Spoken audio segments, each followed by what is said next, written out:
Hebreus capítulo 10, versos 22 a 25. Abra sua Bíblia, acompanhe aí. Eu quero ler aqui, quero que você acompanhe conforme está no seu texto aí. O texto diz assim: sendo assim, aproximemo-nos de Deus com um coração sincero e com plena convicção de fé, tendo os corações aspergidos para nos purificar de uma consciência culpada, e tendo os nossos corpos lavados com água pura. Apeguemo-nos com firmeza à esperança que professamos, pois aquele que prometeu é fiel. E consideremo-nos uns aos outros para incentivar-nos ao amor e às boas obras.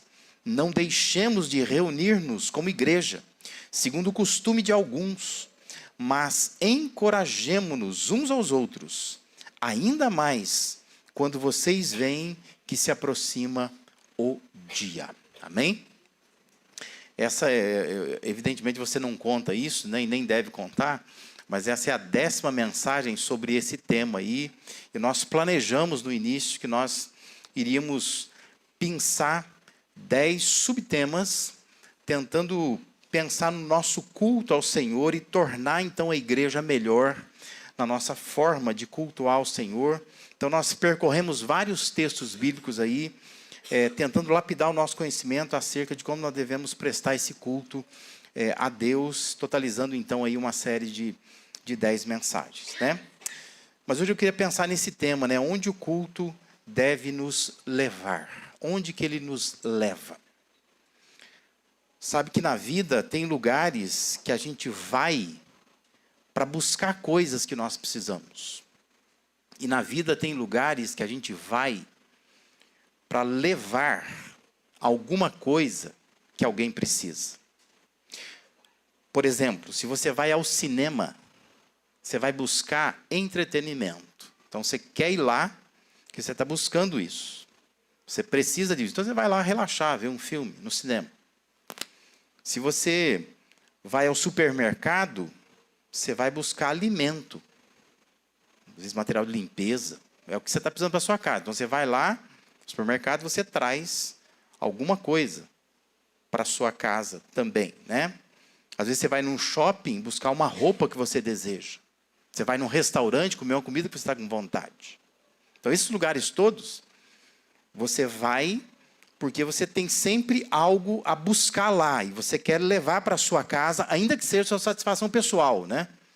Fui no shopping, dei uma volta, espareci a cabeça, vi umas lojas, né, umas coisas caras que eu não posso comprar, mas você volta satisfeito. Eu passeei, né, sei lá, tomei uma casquinha do McDonald's e voltei feliz da vida, me trouxe uma satisfação. Então eu fui buscar algo, achei, voltei para casa com aquilo. Mas há lugares que a gente vai e a gente leva alguma coisa. Você vai, por exemplo, num lar de idosos. Você leva um carinho para aqueles idosos que estão ali naquele lar. Se você vai a uma festa de criança, você leva um presente para a criança. É bom que leve, né? Senão a criança vai ficar chateada. Você vai visitar uma pessoa doente, você vai levar esperança para ela. Se você tem um amigo, um parente que está mexendo com construção, às vezes você vai lá para levar o seu tempo, o seu esforço, encher uma laje, né? Então você vai ajudar aquela pessoa, levar algum tipo de cooperação. O culto da igreja é um lugar onde é possível a gente buscar o que nós precisamos e sair daqui com alguma coisa na mão, como também é possível a gente trazer alguma coisa para oferecer, levar alguma coisa. É claro que quando você olha para a Bíblia, né, o que a Bíblia fala, tanto o Antigo como o Novo Testamento, essa ideia de prestar um culto a Deus está muito mais ligada ao ato de oferecer do que a ação de obter alguma coisa. E é importante que a gente entenda isso. Quando você percorre a Bíblia, Antigo Testamento, Novo Testamento, e você vai vendo esses atos de culto, os momentos em que o povo cultua a Deus, as orientações de Deus acerca do culto, você vai chegar à conclusão de que o culto, tanto no Antigo Testamento como no Novo Testamento, está muito mais ligado ao ato de oferecer alguma coisa do que obter alguma coisa. A gente deveria vir muito mais para trazer do que para receber, né? Para levar alguma coisa para casa. A consciência bíblica, ela está permeada de uma dupla convicção. Quando você estuda a Bíblia, com relação a culto, você percebe que existe uma consciência bíblica que está regada com uma convicção que é dupla. Uma parte dessa convicção é o não merecimento do ser humano diante de um Deus tão amoroso. A gente percebe que as pessoas que cultuam a Deus na Bíblia, elas têm essa convicção. Elas não merecem estar ali. Deus é um Deus extremamente amoroso. E o culto, então, a pessoa é tomada por essa convicção. Eu não mereço estar aqui. E uma outra parte da convicção, uma outra convicção, é a necessidade de voltar-se para Deus e prestar um culto a Ele para expressar gratidão. Já que eu não mereço, eu agradeço. Então, a consciência bíblica é permeada disso. Culto bíblico, ele sempre tem essas duas convicções. As pessoas estão diante de Deus pensando, eu não mereço estar aqui. Deus é muito grande, muito poderoso, muito amoroso, muito gracioso. E só por isso eu estou aqui, mas eu sei que eu não mereço. Mas eu volto porque eu preciso agradecer a Deus. Eu tenho que agradecer. Porque esse Deus é um Deus que faz mais do que eu espero, mais do que eu mereço. Por isso eu volto e agradeço. Por isso, ainda que saibamos que ganhamos alguma coisa, quando a gente presta culto a Deus, toda vez que a gente vem à igreja prestar culto, a gente sai daqui com alguma coisa em mãos. É preciso que haja um esforço em nós para manter essas duas convicções. Nós não merecemos ser alvos de tanto amor. E nós precisamos agradecer a Deus por meio do culto. Isso vai nos manter muito mais focados em oferecer algo do que em obter alguma coisa. Sabe por quê? Porque quando nós somos tomados pela consciência do oferecer, a nossa expectativa, ela diminui. Quando você está muito tomado pela ideia de que eu estou indo para algum lugar e eu preciso receber, a sua tendência é reclamar, é murmurar. Porque você está pensando em levar coisas e não trazer coisas. Quando você traz com disposição, com gratidão. Quando você quer levar, você leva às vezes com murmuração, reclamação, insatisfação. Não foi do jeito que eu quis, não é como eu esperava, não é isso que eu queria, né? E aí então você passa às vezes uma semana se perturbando, né? Pela sua murmuração que você está fazendo contra aquilo que você percebeu, né? Viu num domingo à noite, num culto domingo à noite. Então, a nossa pergunta é essa, né? A gente precisa pensar o que a gente vai levar do culto. Ou o que o culto vai nos levar. É isso que a gente precisa pensar. Porque uma coisa é a gente pensar assim, olha, eu preciso vir aqui e extrair alguma coisa, como se aqui fosse uma mina. Eu tenho que extrair alguma coisa preciosa. Outra coisa é pensar assim, o que pode ser extraído de mim enquanto eu estou aqui? Deus está querendo te levar a algum lugar por meio do culto. Mais do que você tirar alguma coisa, algum proveito, alguma vantagem, algum ganho de um culto a Deus, o que Deus está querendo é arrancar de dentro de você algumas coisas. Quer que apareça algumas coisas. E quando nós não temos essa consciência do que é culto, às vezes a gente sai daqui vazio. E vai sair vazio porque nós viemos com a perspectiva errada. Viemos com o olhar errado. E, portanto, nós vamos sair daqui frustrados. Porque nós viemos muito mais para pegar alguma coisa do que para entregar alguma coisa. Então, a entrega acaba sendo importante.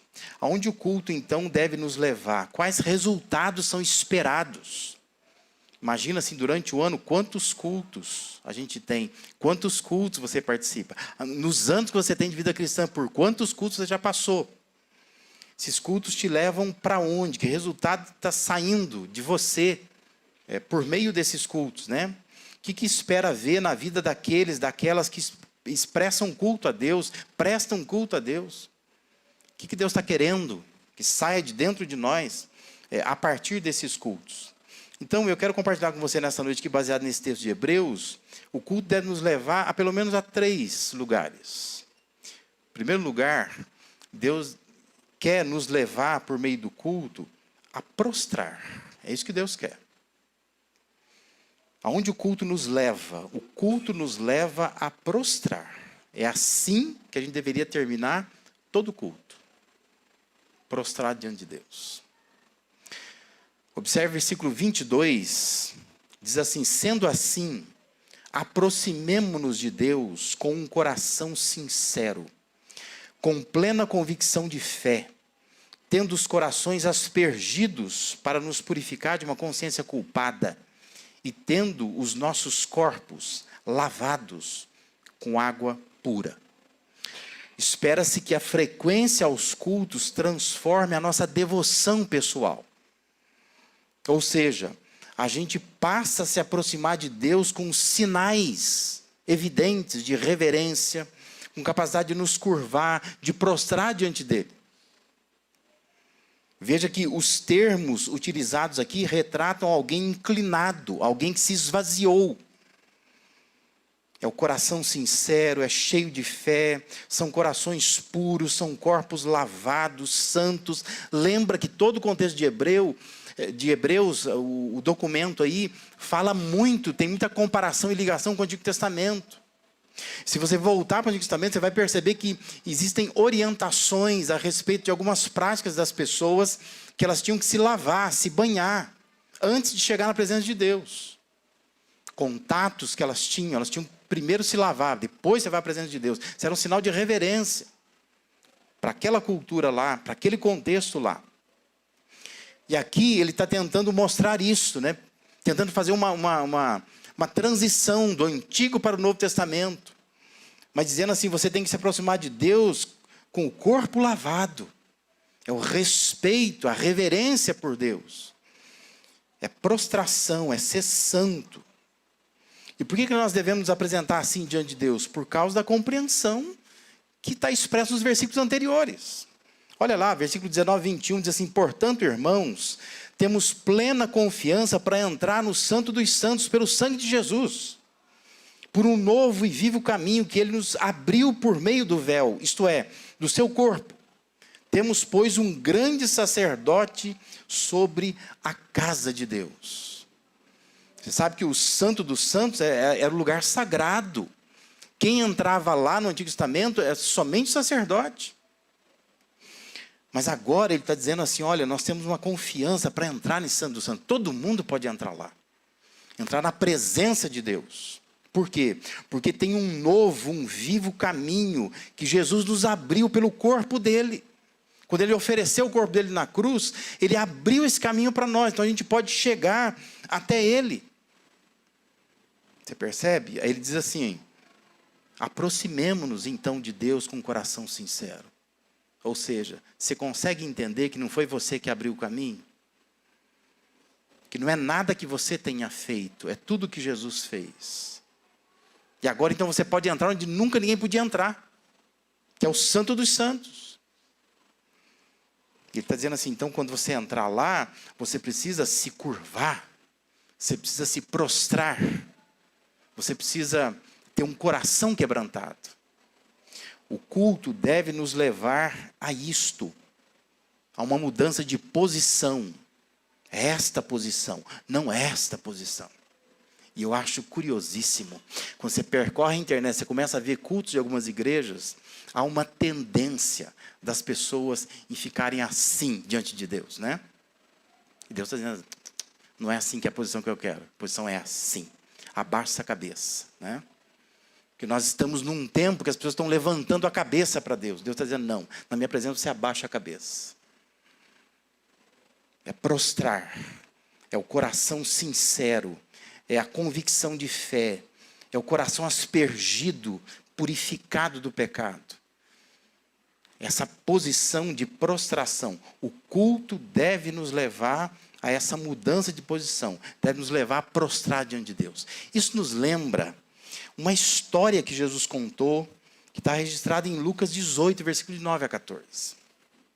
Lá vai dizer assim, que há alguns, para alguns, que confiavam em sua própria justiça e desprezavam os outros, Jesus contou esta parábola, né? Lucas está dizendo isso, que para aqueles que confiavam em si mesmos, Jesus contou uma história. E a história é: 2 homens subiram ao templo para orar. Um era fariseu e o outro publicano. O fariseu, presta atenção, diz assim, o fariseu, a história de Jesus contando, né? O fariseu em pé, olha a posição. O fariseu em pé orava no íntimo: Deus, eu te agradeço porque não sou como os outros homens. Percebe? Ele não está prostrado, ele está com o olho aberto, olhando para os outros homens, de pé. Ele diz assim, que esses outros homens são ladrões, corruptos, adúlteros. Aí ele fala assim, nem mesmo como este publicano. São 2 homens. Ele não está prostrado diante de Deus, ele está de pé, ele está olhando para todo mundo, dizendo para Deus, Deus, ó, te dou graça porque eu não sou que nem ninguém daqui. Esse publicano aqui, então, eu não sou como ele. E a história prossegue, diz assim, jejuo 2 vezes por semana, dou o dízimo de tudo quanto ganho.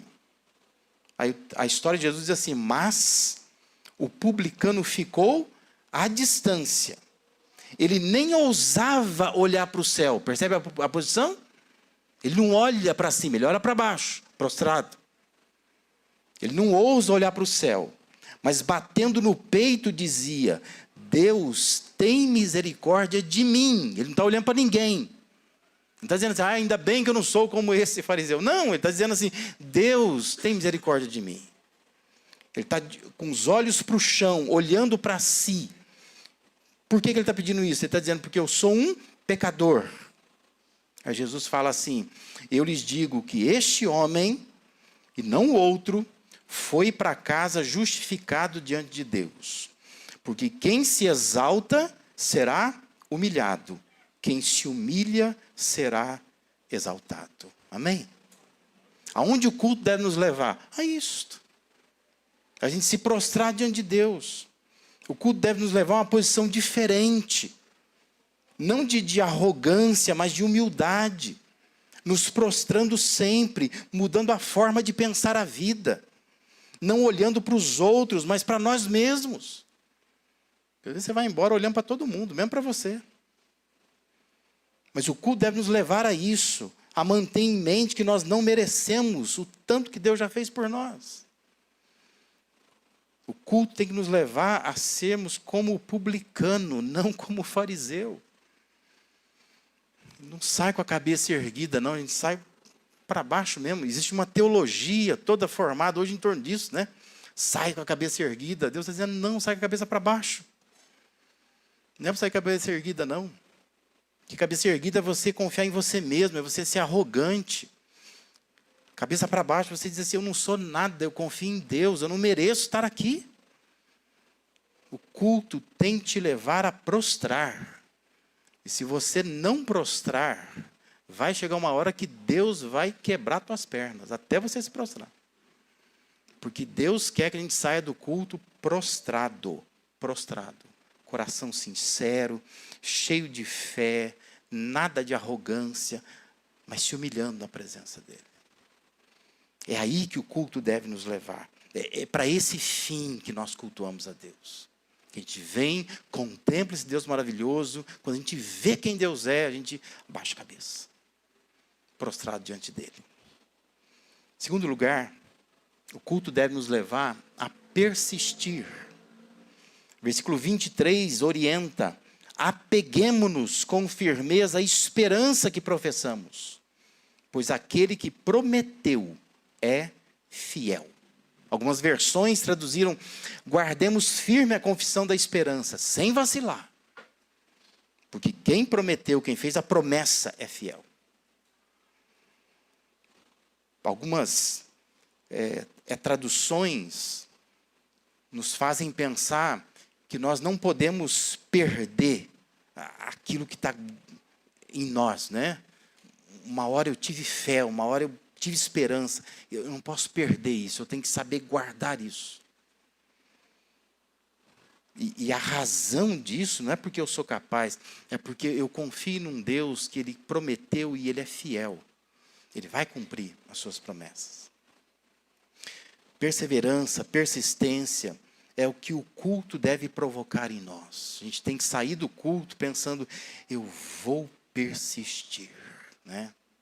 Sabe aquela sensação que você sai do culto e diz assim, é isso aí, eu não vou desistir. Eu vou continuar guardando firme a confissão que eu professei. O culto tem essa função. O culto tem que nos levar à persistência, a uma fé mais firmada nas promessas de Deus. É aí que o culto quer nos conduzir. Sai com mais fé. Não é difícil a gente constatar que quanto mais a pessoa frequenta o culto, mais firme ela é. Não é difícil. Se você tirar um tempo para observar e começar a lembrar de pessoas que você conhece, você sabe disso, você vai chegar à mesma conclusão. Pessoas que frequentam o culto, elas são muito mais firmes, elas são melhores preparadas para enfrentar as vicissitudes da vida, não é? Geralmente, quem está apanhando da vida é gente que vem pouco no culto. Pessoas que frequentam constantemente a igreja, que estão firmes nos cultos, são pessoas muito mais firmes na fé, muito melhor preparadas para enfrentar a dificuldade da vida. Por meio dos cultos, nós temos esse conhecimento daquilo que Deus prometeu. Isso nos alimenta, isso nos fortalece, nos dá força para a gente caminhar cada vez mais firme com Ele. Por isso que o culto ele deve nos levar a persistir. Porque o mundo ele vai mudando os seus valores constantemente. Existe uma revisão de valores. Tem gente que está aqui agora que vai dizer assim, ó, no meu tempo já não era assim. Né? E tem gente que está aqui agora que daqui a alguns anos vai dizer assim, ó, no meu tempo não era assim. Porque o mundo está sempre revisando os seus valores. Não é assim? Quando eu comecei o ministério como pastor, há 28, 29 anos atrás, era inconcebível pensar que eu poderia estar no púlpito com uma camisa assim, ainda com a manga enrolada assim. Imagina. Eu tenho fotos em casa, eu de terno, porque era necessário, para aquele tempo, que o pastor usasse terno. As coisas elas vão mudando, né? Os valores vão sendo revisados, né? Isso, várias coisas, né? Em vários setores da vida, da economia. É assim que funciona. Agora, Deus nos chama à resistência. Deus nos chama a persistir. Tem coisas que nós não podemos abrir mão. E o culto nos ajuda nisso. Lá atrás, não sei se tem alguém aqui daquela época, né? Mas todo homem usava chapéu. Não é? Então, assim, todo homem usava chapéu. Hoje em dia, que homem usa chapéu, né? Eu queria até que fosse essa época de usar chapéu, porque eu estou ficando meio careca. E seria legal se pudesse usar chapéu. Se eu pudesse pregar de chapéu, né? Seria uma coisa bacana, porque... Mas eu estaria na cultura presente, no valor presente. Então tem coisa assim que pode mudar, não há problema. Mas tem coisa que não pode mudar. São valores pelos quais nós brigamos, especialmente os valores bíblicos, divinos, de Deus. Então o culto ele nos ajuda a persistir. Quando a gente vai um pouco mais adiante em Hebreus 12, o autor assim ele vai se expressar. Portanto, também nós, uma vez que estamos rodeados por tão grande nuvem de testemunhas, livremo-nos de tudo que nos atrapalha e do pecado que nos envolve e corramos com perseverança a corrida que nos é proposta, tendo os olhos fitos em Jesus, autor e consumador da nossa fé. Ele, pela alegria que lhe fora proposta, suportou a cruz, desprezando a vergonha e assentando-se à direita do trono de Deus. Hebreus 12, 1 e 2. Meu irmão, minha irmã, pense, o que está te atrapalhando a persistir nessa corrida da fé? O texto está dizendo que nós precisamos nos livrar de tudo que nos atrapalha. Algumas versões dizem livrar dos pesos, dos pecados. E nós precisamos correr com perseverança a corrida que está diante de nós. O culto é para isto. O culto é para te ajudar a persistir nessa corrida da fé. O culto te conduz a isso, te leva a isso, a persistência. Então a igreja, através dos seus cultos, ela está sinceramente tentando te fazer ficar firme na fé. Veja com bons olhos, permita que participando dos cultos, das atividades da igreja, você seja conduzido a persistir, adquirindo uma resistência maior para lidar com esse mundo lá fora que é tão cruel. Porque às vezes você reclama, né? Você acha, nossa, mas tem que ir no culto todo domingo mesmo, né? Tem que agradecer, porque Deus te livrou de igreja aí que tem culto todo dia, né? Deus te livrou, Deus foi gracioso, porque tem igreja, tem culto todo dia, a pessoa vai todo dia na igreja. Aqui você tem culto no domingo, e durante a semana é online, da sua casa. Mas acredite, a igreja está sinceramente tentando te ajudar a persistir na fé, a ganhar robustez na fé, a ter músculos espirituais. Então é importante estar no culto, porque o culto te leva a persistir. Eu saio daqui com uma resistência maior para enfrentar esse mundo lá fora, que é um mundo tão cruel. E em terceiro e último lugar, o culto deve nos levar a participar. Versículo 24 e 25, ainda dizem assim: e consideremos-nos uns aos outros, para incentivar-nos ao amor e às boas obras.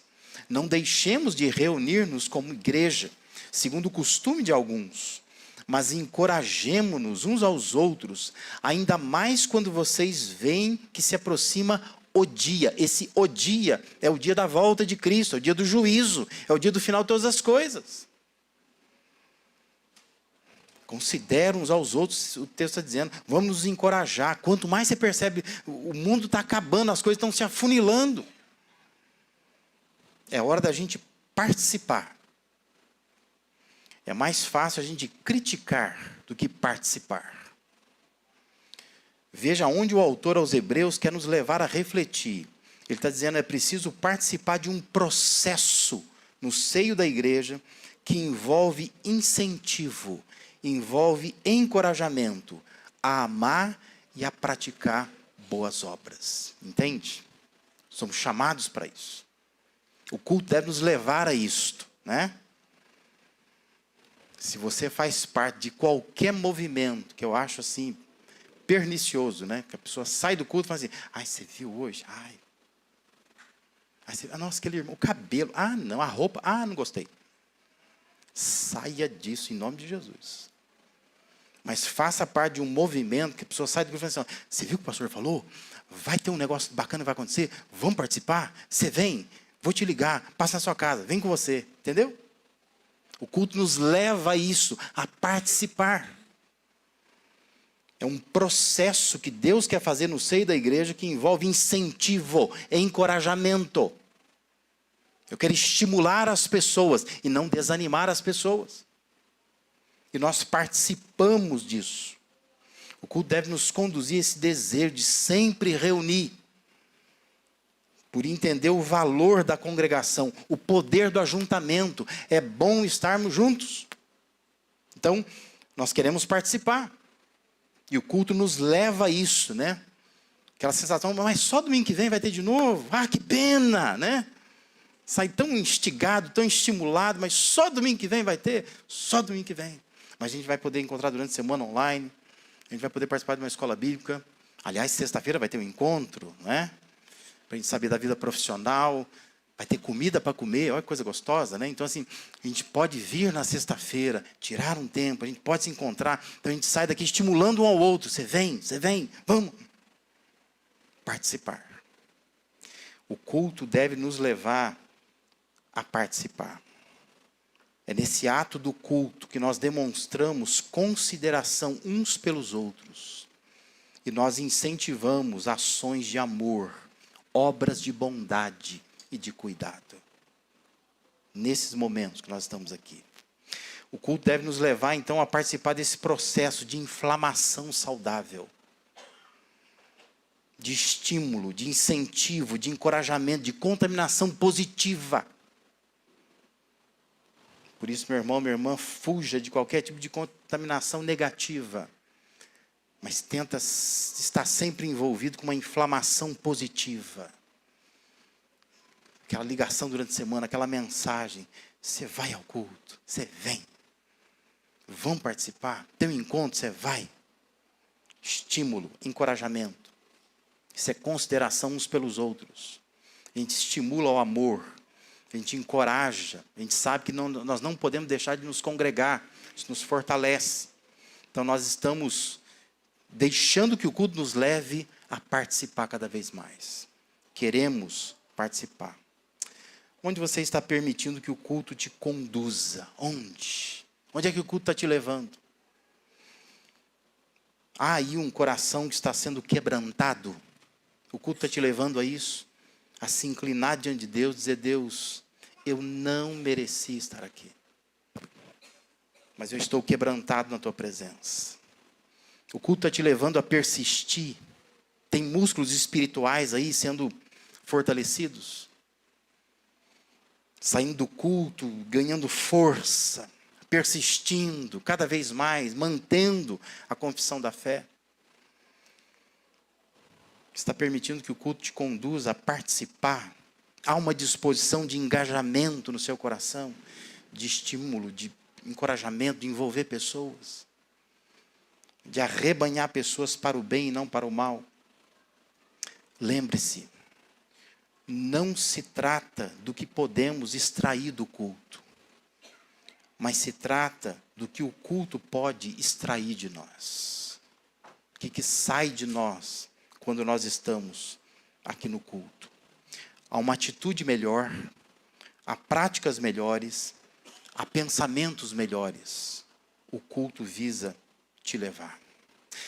Tem uma passagem nos evangelhos que me chama muita atenção e nos faz refletir. Tem alguns textos paralelos, mas eu quero pensar aqui o texto de Marcos, capítulo 5, versículo 18 e 19. Diz que havia um homem arrebentado por demônios. Aquela região de Gadara, algumas versões vão usar Gerasa, chamado aí nos títulos da Bíblia de Gerazeno, Gadareno, né? Dependendo de como você pega a versão.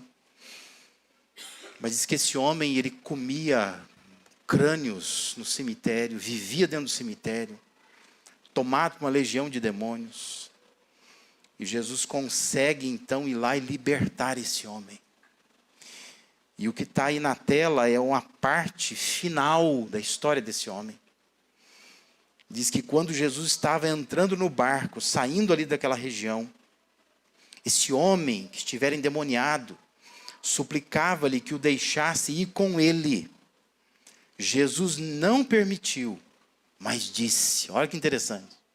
Jesus disse assim: vá para casa, vá para a sua família e anuncie-lhes o quanto o Senhor fez por você, como Ele teve misericórdia de você. Acho uma passagem realmente curiosa, porque a gente vai lendo e vai dizer: agora ele vai entrar no barco e vai embora com Jesus. Jesus fala: não,